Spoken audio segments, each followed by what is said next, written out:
रात का वो पहर जब पूरा मथुरा सो रहा था, लेकिन आकाश में बादल गरज रहे थे। यमुना का जल उफान पर था और मथुरा के महल के नीचे एक अंधेरी ठंडी जेल में दो लोग लोहे की जंजीरों में बंधे अपनी किस्मत का इंतजार कर रहे थे। वो नहीं जानते थे कि इस रात ब्रह्मांड अपनी दिशा बदलने वाला है। इस रात वो जन्म लेने वाला है जो युगों युगों का भाग्य पलटेगा।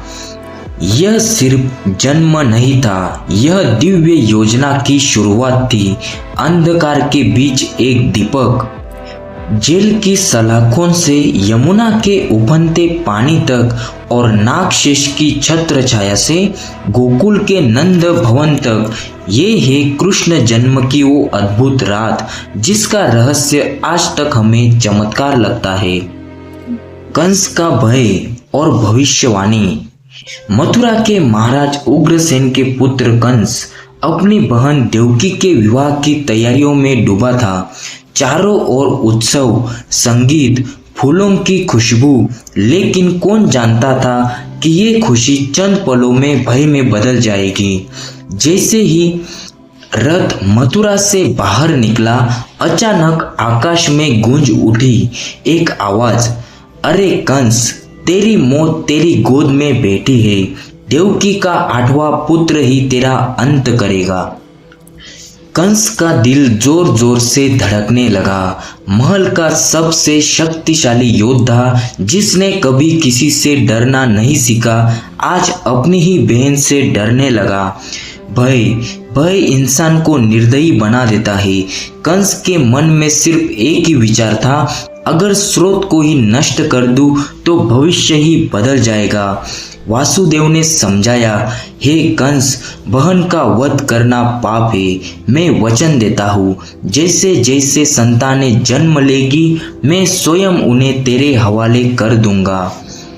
लोभ, अहंकार और भय में डूबा कंस यह वचन स्वीकार कर लेता है, लेकिन उसे नहीं पता था कि भाग्य का कोई टाल नहीं सकता।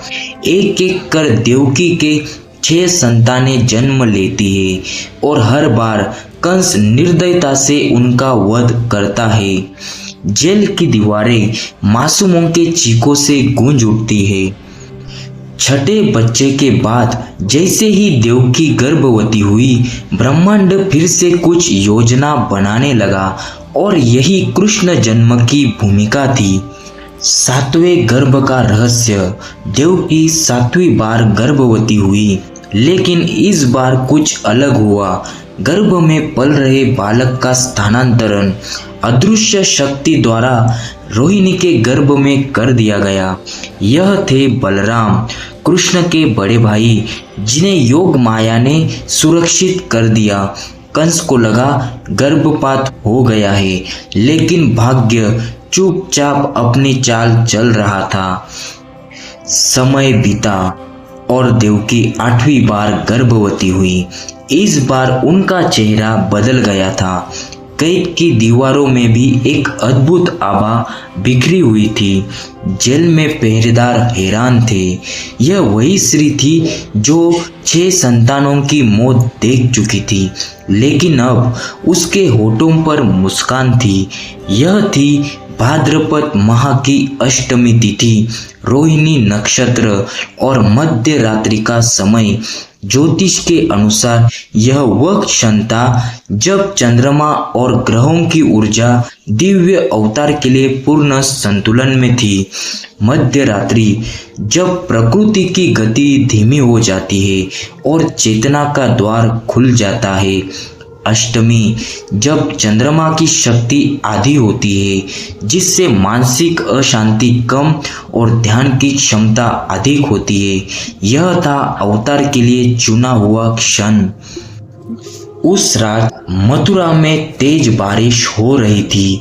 बादलों की गरज, बिजली की चमक और यमुना नदी अपने उफान पर थी। लेकिन इस तूफान में भी जेल के भीतर एक अजीब सी शांति थी, जैसे पूरी प्रकृति किसी विशेष क्षण का इंतजार कर रही हो। मध्य रात्रि अष्टमी तिथि रोहिणी नक्षत्र जैसे ही वह क्षण आया, समय ठहर सा गया। जेल की दीवारें, लोहे की जंजीरें, अंधेरा, सब पर एक दिव्य प्रकाश छा गया।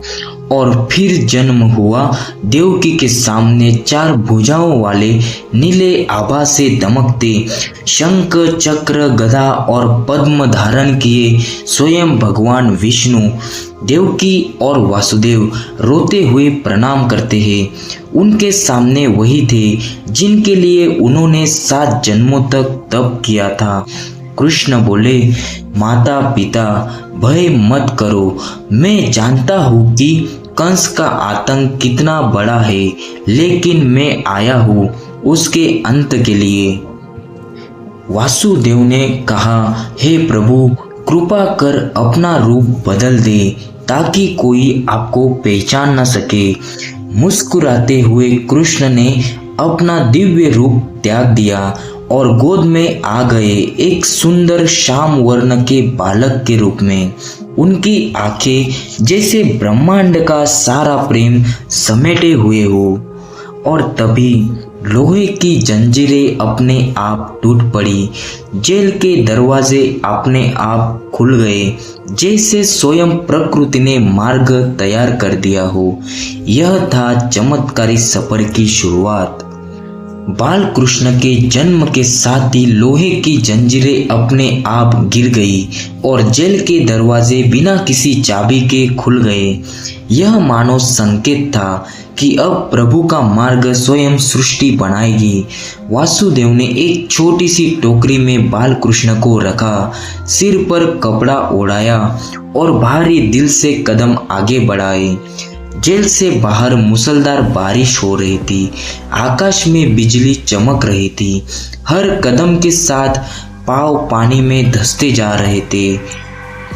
जब वासुदेव यमुना के किनारे पहुंचे तो देखा नदी अपने उफान पर थी, लहरें गर्जना कर रही थी, मानो कह रही हो कोई पार नहीं जा सकता। वासुदेव ने बिना सोचे पहला कदम पानी में रखा, मगर जैसे ही वासुदेव पानी में उतरे, चमत्कार हुआ। कृष्ण के चरणों का स्पर्श पाकर यमुना शांत हो गई। एक बार पानी ऊपर आया और कृष्ण के चरणों को छूकर पुनः शांत हो गया। यह संकेत था कि यमुना जी भी प्रभु के चरण स्पर्श का सौभाग्य चाहती थी। और तभी एक चमत्कार हुआ, पानी का स्तर नीचे होने लगा, जैसे नदी स्वयं रास्ता दे रही हो। यात्रा के बीच में अचानक तेज लहर आई और तभी जल के भीतर से एक दिव्य दृश्य प्रकट हुआ। सहस्र फनधारी नाग, शेष नाग बाल कृष्ण के ऊपर छत्र बनकर खड़े थे। यह था संकेत कि जब ईश्वर स्वयं साथ हो तब प्रकृति और उसके रक्षक हर बाधा को हटा देते हैं। यमुना पार करते ही आसमान कुछ शांत हो गया। वासुदेव ने तेजी से कदम बढ़ाए और गोकुल की ओर वह यात्रा जारी रखी जिसने इतिहास बदलना था। वासुदेव टोकरी में बालक को सिर पर उठाए यमुना पार कर चुके थे। बारिश थमने लगी, बादल जैसे धीरे धीरे हट रहे थे, मानो अपना काम पूरा कर चुके हो।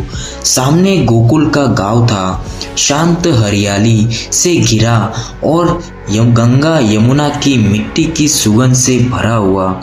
वासुदेव सीधे नंद बाबा के घर पहुंचे। उस रात नंद बाबा के घर भी एक अद्भुत घटना हुई थी। यशोदा माता ने एक कन्या को जन्म दिया था और प्रसव पीड़ा के कारण तुरंत सो गई। कन्या पास में लेटी थी, पर किसी को पता न था कि उसका क्या महत्व है। वासुदेव ने एक पल भी गवाए बिना अपने पुत्र कृष्ण को यशोदा के बगल में सुला दिया और उस कन्या को टोकरी में रख लिया। यमुना और तूफान से सुरक्षित लौटकर वह उसी रात मथुरा वापस पहुंचे। जेल के दरवाजे जैसे पहले खुले थे वैसे ही अपने आप बंद हो गए। ताले फिर से बंद हो गए और पहरेदारों की नींद भी वैसे ही गहरी थी मानो कुछ हुआ ही न हो। अब देवकी और वासुदेव के पास वही कन्या थी जिसे कंस ने कभी भी देखकर मारने का प्रण लिया था। कंस का प्रवेश। जैसे ही कंस को खबर मिली कि उसकी बहन ने 8वां संतान जन्म दिया है, वह तलवार लेकर जेल की ओर दौड़ा। देवकी ने बहुत विनती की, यह तो कन्या है, इसे छोड़ दो। लेकिन कंस के हृदय में दया नहीं थी। उसने कन्या को पकड़कर पत्थर पर पटकने के लिए उठाया, परंतु जैसे ही कंस ने कन्या को पटकना चाहा, वह उसके हाथ से छूटकर आकाश में उड़ गई। वह कोई साधारण कन्या नहीं थी, वह स्वयं योग माया थी। आकाश में जाकर उन्होंने कंस से कहा, अरे मूर्ख, तेरा वध करने वाला जन्म ले चुका है और वह कहीं और है। इतना कहकर वे प्रकाशमय रूप लेकर अंतर्धान हो गई। कंस के चेहरे पर भय और क्रोध दोनों थे। वह समझ गया कि अब खतरा टलने वाला नहीं। लेकिन गोकुल में यशोदा ने नींद से उठकर पहली बार अपने शिशु को देखा। उसके चेहरे पर मासूम मुस्कान थी और आंखों में चमक। उन्हें क्या पता था कि यह कोई साधारण बालक नहीं, बल्कि स्वयं ईश्वर है। यही से शुरू होती है वह कथा जिसमें नन्हा कृष्ण गोकुल वासियों के जीवन का केंद्र बन गए। गोकुल में सुबह का सूरज धीरे धीरे उगा। कच्ची गलियों में गायों की घंटियों की मधुर ध्वनि गूंजने लगी। नंद बाबा के आंगन में सभी गोप गोपियां इकट्ठा हो रहे थे। आंगन के बीचों बीच यशोदा माता अपने शिशु को गोद में लिए बैठी थी। नन्हा बालक कृष्ण, काले बादलों सा रंग, कमल की पंखुड़ियों जैसी आंखें और होठों पर हल्की मुस्कान। गोकुल की औरतें बोल उठी, अरे देखो तो, यह तो गोकुल का चांद है। किसी ने हल्दी लगाया, किसी ने अंजन और किसी ने अपने आंचल से नजर उतारी। जन्मोत्सव का दृश्य। नंद बाबा ने पूरे गांव में मिठाई बांटी। ढोल, मृदंग, झांझ, बांसुरी, सब वाद्य एक साथ बजने लगे। गोप गोपियों ने गाना शुरू किया, नंद के घर आनंद भयो, जय कन्हैया लाल की। हवा में घी के दीपक और फूलों की महक फैल गई। चारों ओर सिर्फ एक ही चर्चा थी, नंद बाबा के घर ईश्वर ने जन्म लिया है। जन्म के कुछ ही क्षण बाद यशोदा ने देखा, बालक की छोटी सी उंगली हवा में धीरे धीरे हिल रही थी और पास पड़ी घंटी अपने आप बज उठी। किसी को समझ न आया, पर यशोदा के हृदय में एक अनोखा विश्वास जग गया, यह बालक अवश्य ही असाधारण है। मथुरा की जेल में जहाँ भय और षड्यंत्र पनप रहा था, वही गोकुल में प्रेम, भक्ति और उल्लास का सागर उमड़ रहा था। यमुना की लहरें, खेतों की हरियाली, गायों का रंबाना, सब मानो स्वागत कर रहे थे उस बालक का, जिसने आने वाले वर्षों में अधर्म का अंत और धर्म की स्थापना करनी थी। और इस प्रकार श्री कृष्ण की लीला का पहला अध्याय प्रारंभ हुआ। लेकिन यह तो बस शुरुआत है। अगली कथा में देखेंगे कैसे गोकुल का नन्हा कृष्ण अपनी बाल लीलाओं से पूरे गांव को मोहित कर देता है और कैसे कंस के भेजे हुए राक्षस भी उसके सम्मुख बालक की तरह निरुपाय हो जाते हैं।